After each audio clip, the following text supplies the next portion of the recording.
Welcome to Daily Success. Listen in on these personal conversations with today's leaders, innovators, and influencers as they discuss daily success principles, systems, and solutions. Get ready for Daily Success. Now, here's your host.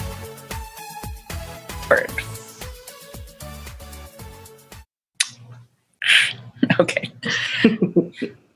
Hi, everyone. This is Tammy Patzer, and I'm really excited to introduce today's guest, Patricia Frame.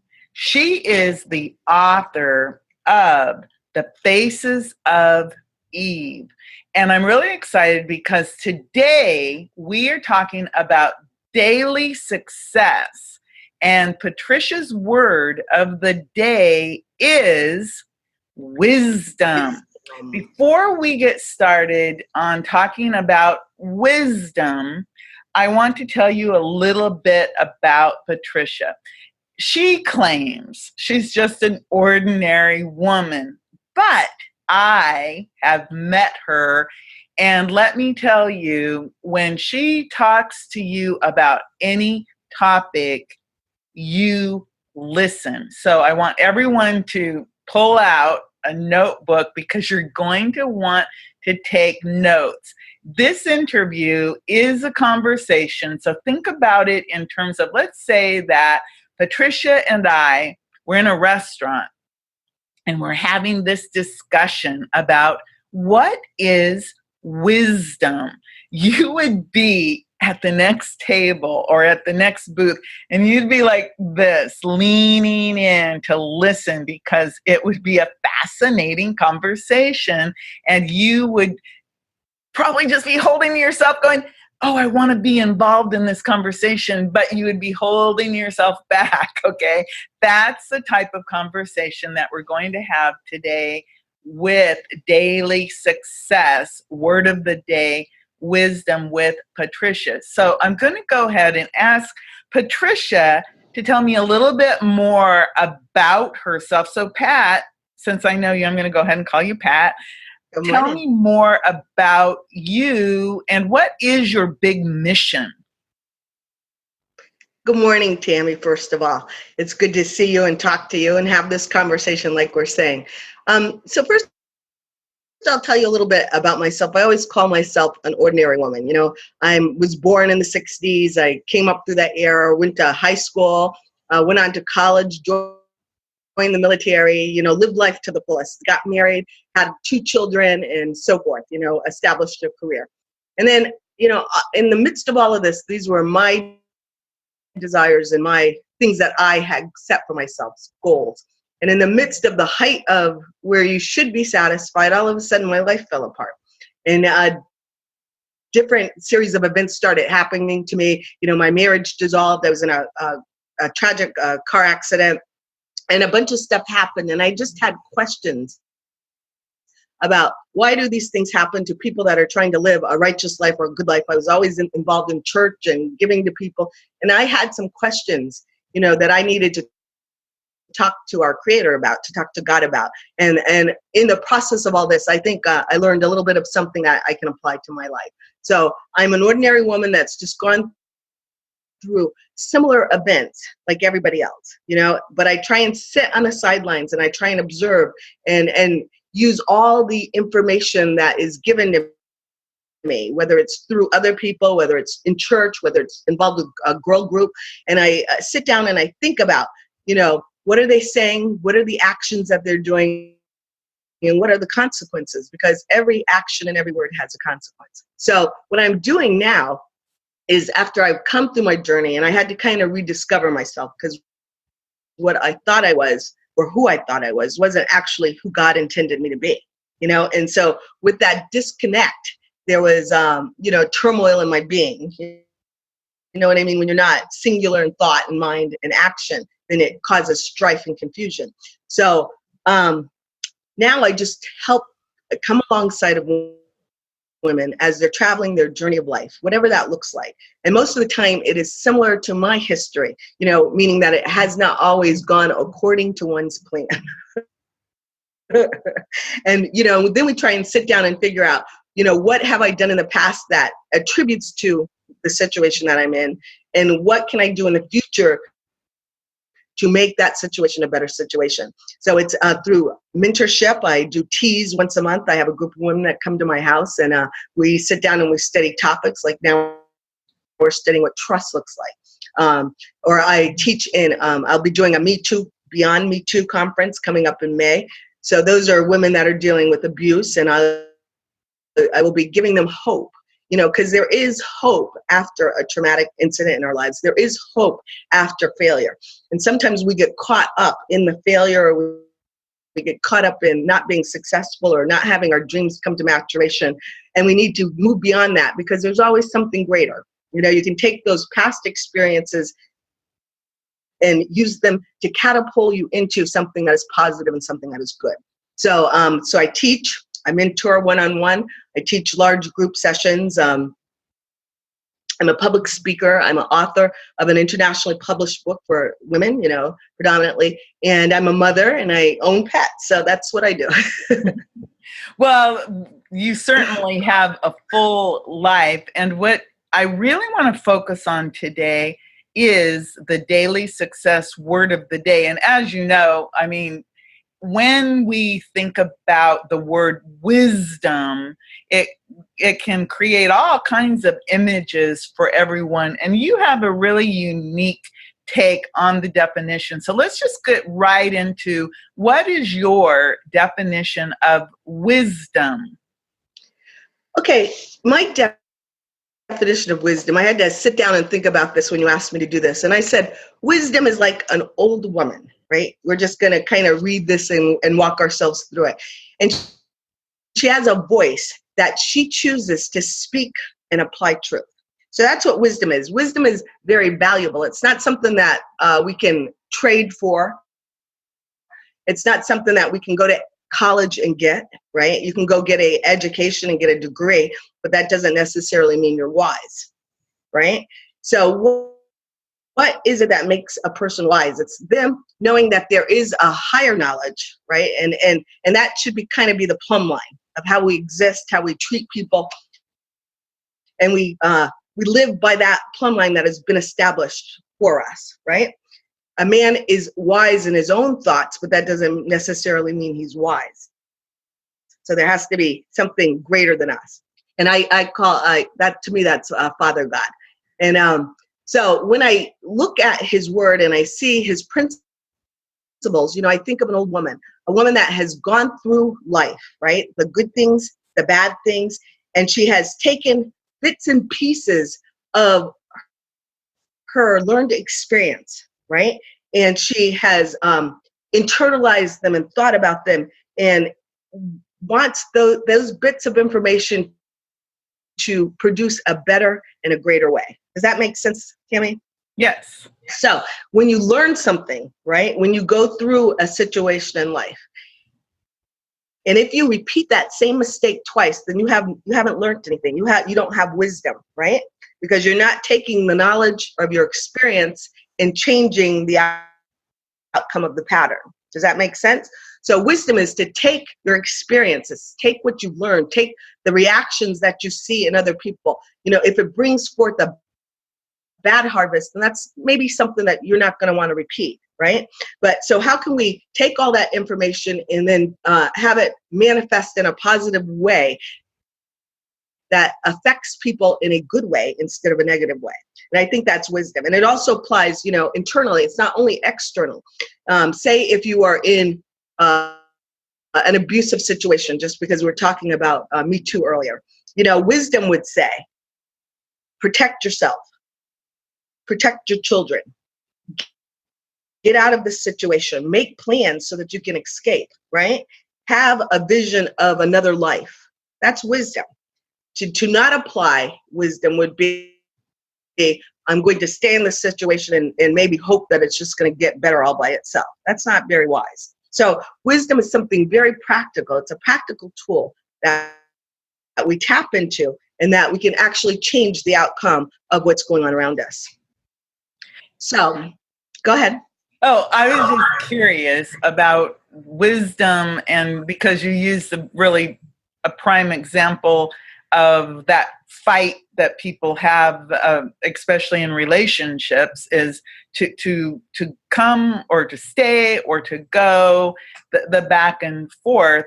So and you can apply what you said, your definition of wisdom, to anything: jobs, relationship, travel, vacations. I mean, it can apply to everything that you do in your life.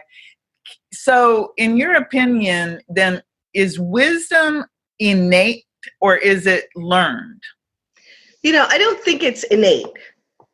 Children have knowledge, but they don't have wisdom. Just basically because of experience. You can accumulate knowledge, but not know how to apply it. Right? Mm-hmm. And so wisdom is the combination of accumulated knowledge, accumulated facts, accumulated experiences, and then applying them in a timely fashion, right? So it has a season to be applied. If say we're in a conversation and I need to speak a positive word to your life, right? And we're in this conversation and the door opens, right, for me to say that word. If I withhold that word, then I haven't used wisdom because I wasn't sensitive to you being receptive to that word. But wisdom would say, the time to speak that word, or now's the time to do that action, or now's the time to, redirect the conversation or to change. So wisdom is taking a look at everything around us and knowing when doors open, knowing when doors close, knowing when things are harmful to us, whether we should disconnect from them or whether, there's hope of resolution or change. It's applying our learned knowledge that is not necessarily innate. That's why it says it has to come from a source higher than us. For me, the highest source of knowledge is the Bible, and it is God. So that's where I refer to. When I have a question, I go into prayer and I think about what's going on, and I ask God what's going on, and I ask him to reveal to me which direction I should go. So for me, it's wisdom to go into that place and seek an answer before I actually make an action. And also wisdom can look like, bouncing things off of a peer group that you have. Say if you're in a women's group or if you have some really good friends that you trust and you're grappling with an idea or concept or decision, taking it to those people that have the same core values that you have and sending it out and seeing what their response is, because they have a different perspective on what's going on. They're looking from the outside in. So wisdom is also being a good listener, right? And it's also being a good receiver of good information. Now, that's the key. You have to decide what is good information and what is not good information, right? And we discard the not good information and we keep the good, right? And then trying to apply that to whatever situation we're going in. So it can look like a job. It can look, you see wisdom in your job. You see wisdom in your home, how you raise your children. You see wisdom everywhere, and it's valuable, right? And that's the key thing, that it is, the Bible says it's worth more than rubies, right? So if you have a person that possesses wisdom, then that wisdom within them is a valuable part of who they are. That's something I want to point out to everyone listening. Pat does come from a biblical framework, but if you listen to what she says, it's not a religious framework, but it is a biblical or a higher source framework. So don't get the idea that wisdom is just about religion or something that isn't direct from our source, our higher source. So if you believe in a higher power or a higher source, all this is going to make perfect sense. I want to ask you a little bit more about the book you wrote about the Faces of Eve, because you actually studied the women in the Bible and then reflected on their stories. Am I accurate in that? Can you just tell us maybe one of these women in the Bible that you think is an example of wisdom? Sure. Let me just, I have a perfect example. There's a story about a woman in the Old Testament named Deborah, and she is in the book. And so if you want to learn more about her, you have to listen. And she was a woman that used to sit underneath the tree in her town, right? And all the townspeople would come to her and they would ask advice, so therefore she was called a prophetess and a teacher, right? And she was a wife, she was a mother, and she just sat underneath this tree. And as the townspeople came by, they would seek her advice, and she would pray about it and give them an answer, right? So there comes a time in this, testimony that's written in the Bible that they need to go to war, and they say to her, the king says it's his job to defend his people, and he says, you are so bright and you are so wise that we're not going to go into this war without you. You're going to have to ride right beside me, and we'll take the victory. So as the story goes, she says, sure, I'll do that, but you're not going to get the glory because I'm sitting here beside you, right? So they go into war, all these magnificent things happen, and sure enough, they win the battle, and the foreign king escapes, and his life is taken by another woman. So when the songs of the praises of the people come up, they're speaking about the wisdom of Deborah, right? So in that story, it shows us that God uses everybody, right? That, you don't have to be the king to win the victory, or you don't have to be, the general. Here is a woman that sat underneath the tree, that used her brain, that thought out things and saw plans, right? If you maneuver this way, you will have success. If you do it this way, you will win the victory. And she was a counselor to a king, right? And in that journey, they won the victory. So why did I study Deborah? Because sometimes, in my life, I had lost who I was as a person. I was listening to all sorts of voices on the outside of me, right? The voice that's saying, you're not good enough, or you're not a good housekeeper, or you don't do your job, whatever the voices were. And they usually were negative. Nothing positive ever comes hardly from the outside, right? And so in listening to this over an extended period of time, my personal identity was threatened. I had been acting out and living out a pattern of life, but I didn't, it hadn't really solidified in me who I was and what I was to do. Does that make sense? Mm-hmm. A lot of women are hearing things that are not the voice of truth, right? There are many voices, but wisdom seeks out the voice of truth about who you are, right? So we hear a lot of things. We hear a lot of negative things. So in this book, I wanted to know what God's opinion was about women in particular. Did he care whether or not we were getting beat up here on planet Earth?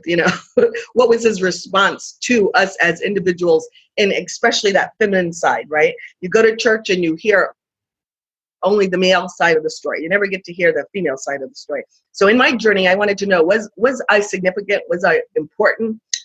Does God really love me? Is he concerned that I'm in an abusive relationship? What can I take away from my life experiences? So I looked up, 12 women that I knew had difficult situations. Some of them were unloved by their husbands. Some of them were prostitutes. Some of them were, we can keep going. But yet they were valued, and they had a use and a purpose in society and in God's kingdom. So he has specific things to say about who we are and how we are created, and how we should value ourselves and how we should look on ourselves. That's wisdom, right? Wisdom's not listening to that little boy tell you, you're only good for sleeping around, or you're only a sex toy or whatever. That's not wisdom. Wisdom is to say, drawing on a higher source, no, I'm more valuable than that, and therefore I won't put myself in harm's way. So that's how I came about with the concept of the book. And by the time you in the book, I give you all these 12 principles, like you're valuable, you can be used, you have a destiny, you have a purpose. And I try and just walk people through this discovery of who they are as a creative being. Wow. I think that's really important, because I don't know very many people who can look at, the stories of the Bible, pull out different stories about women, and then make them apply to modern day life. I think that's why I was really impressed when I talked with you, because I'll just admit it, I've never been a big Bible reader or someone who necessarily got that much out of the Bible stories, except when I was a little girl. I loved all the stories from the Bible. But when I talked to you and you were explaining to me the different women in the Bible and what their roles were and how they were viewed, and the different missions they had, why were they in the Bible? Obviously their stories meant something. And I think that's important, that there's somebody like you out there who can go, oh, okay, well, Deborah, she's an example of wisdom. And then you just explained it. And I think that's, to use from my 70s, really cool. So it's interesting to me how you were able to go through and take, Bible verses and Bible stories and bring them into today, because people do need to understand what these stories mean, and to have hope. I think you really said it, that we all need hope and to know that we are loved, despite all of the things that we're bombarded with every day. And I love your definition of wisdom. And I think it's very interesting because you say wisdom is a woman. Can you expand on that just a little bit? Well, to me, it actually is not an original thought, right? Okay. So I looked up the definition of wisdom in the dictionary, right? And then I actually went to the Bible, and in Proverbs, it says wisdom is like a woman, right? And that she's highly valued. And then it gives all these characteristics of that woman that he's describing, so we can see what wisdom is. He gives her a persona, right?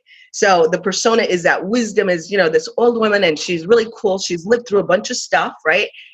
But she has common sense, and she has practical knowledge, and she has the Spirit of God dwelling in her, that she can make right decisions, right? And she can advise her children and advise the world around her. If you do this, it's going to lead to this, and it's going to be heartache and it's going to be sorrow. But if you, behave in a manner like this and you treat your neighbor right, then, that's going to yield something that's positive and good, and it's going to be good for the community.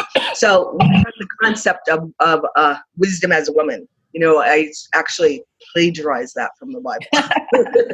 Well, I wouldn't quite call it plagiarism if you give credit. But, the definition I came up with was my own creation, but I did refer to that. It says, she lives to the fullest and has acquired understanding through the circumstances of life, right? She understands these things because she's lived through them, and she has seen, the fallout of a unkind word, versus a kind word. And so then when that situation presents itself another time, she can look on those experiences and say, well, if I speak like this is just an example, then this can be the expected result, right? Or if I behave like this, then this can be the expected result. Wisdom, I think Einstein said, or somebody said, they said the definition of insanity is to do the same thing expecting a different outcome. Right. Right. So wisdom says, okay, if I do the same thing, I'm going to get that outcome, right? But if I change it up a little bit, then maybe the outcome will be different. I think you're absolutely right. And wisdom is such a powerful word. And I think in terms of daily success, if we use our wisdom in our everyday thoughts and actions, especially just like what you just said about the words we use to communicate with other people, if we use denigrating words or mean, evil words, people are going to respond in like, I don't like you, I want to run from you. Right. But if we use positive words, positive language, and uplift people, people will say, oh, I want to hang out with you and I want to help you and do things with you. So if somebody wants to be in contact with you and get a copy of your book, where can they find the book and how can they connect with you? Well, I'll show you a copy of it. There's a copy of it so you can see what it looks like. A very non-generic woman, so that it's for everybody, right? And it's available on Amazon, or Prison Press, which is the publisher that published it. You can probably get it on any online bookstore. It's available. Just type in the name and the author and it should come up.